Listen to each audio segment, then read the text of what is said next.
Hey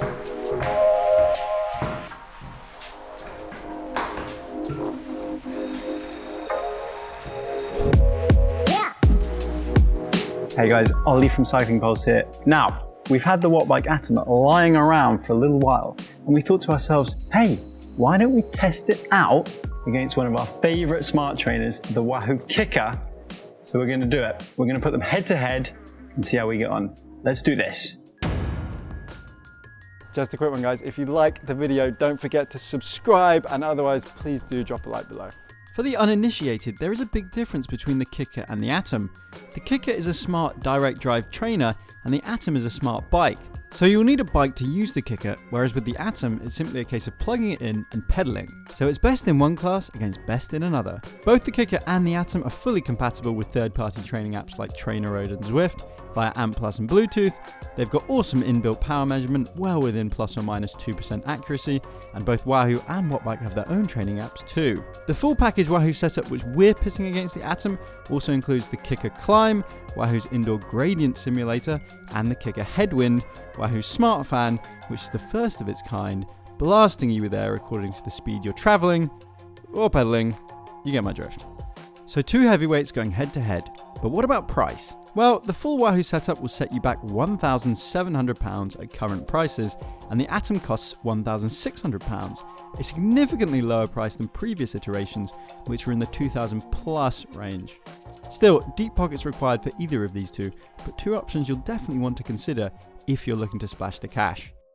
Right then, let's take a look at the good and the not so good. What do I like about the Wahoo Kickr? Well, first of all, it is very, very quiet. This thing won't be waking up your neighbors, especially if you live on a first floor flat or anything like that. Next, the climb on the front. What it does is very responsive to gradient changes, and you're not going to get a more realistic outside world experience. Now, the next thing is particularly important for me, and I think it's what stands the Kickr out from a lot of the competition. And that's what it's like using the Kickr with Zwift. I don't think you can get a better indoor trainer to race on Zwift with.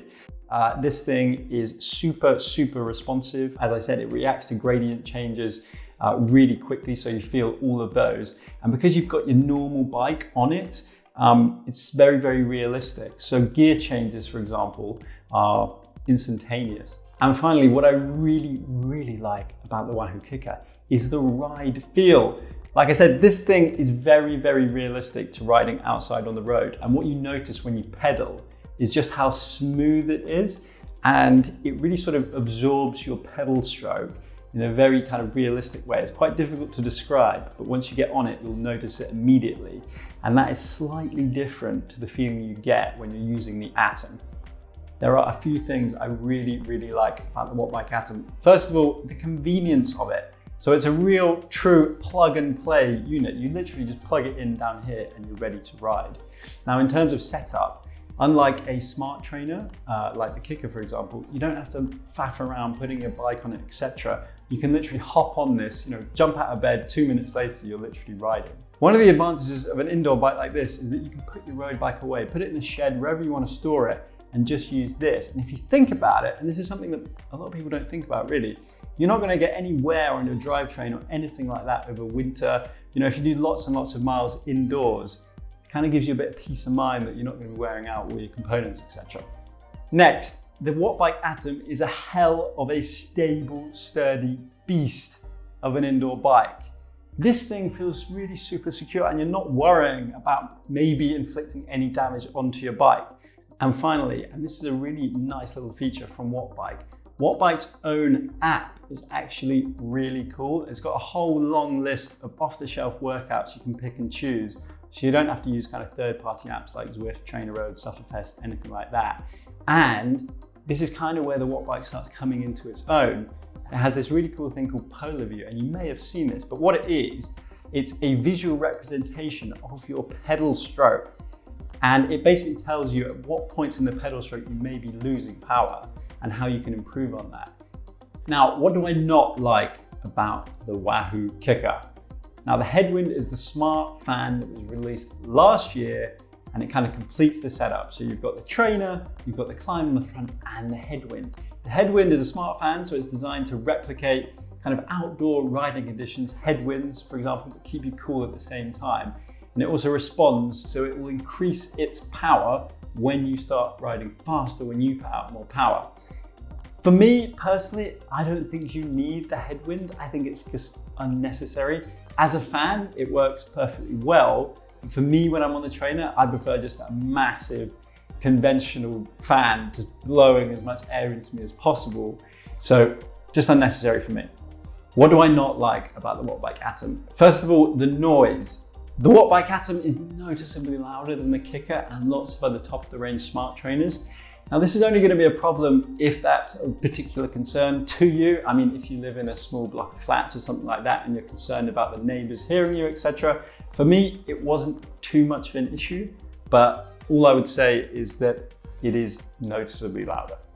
The only other thing I would say about the Atom, and this is an important thing for me, is that when you're using it on Zwift, not in erg mode, so let's say you're just on a free ride or you're racing, it's not as good as the Kickr, just about. The issue is there's an ever so slight delay when you're changing gears on Zwift. Now, Wattbike knew this was an issue and they updated their firmware in December just last year, and things have got definitely quicker, but I still think there is a little bit of a delay. Now, the Atom has 22 gears on one block. That's quite a lot of gears, right? When you're on a particularly kind of up and down course on Zwift, what you'll find is that you're having to change gears much more frequently than you would on a road bike in order to keep the resistance you need. And to be honest with you, it's just a little bit annoying. So there we have it, Kickr versus Atom head to head. But which to choose? A hell of a tough one. Now here's the thing, when it comes to parting with your hard-earned cash, it really depends on your budget and how you're planning to use the thing. Both the Kickr and the Atom are pretty darn close to being faultless trainers, but just a couple of things to mention. Don't overlook the simple convenience of a plug-and-play option like the Atom. No hassle, no swapping bikes in and out, no wearing out your drivetrain through indoor miles.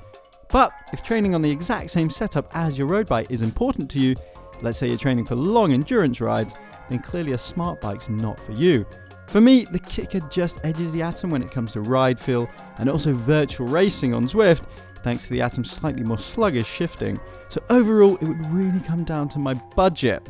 If money was no object, I'd go for the all-in-one plug-and-play simplicity of the Atom.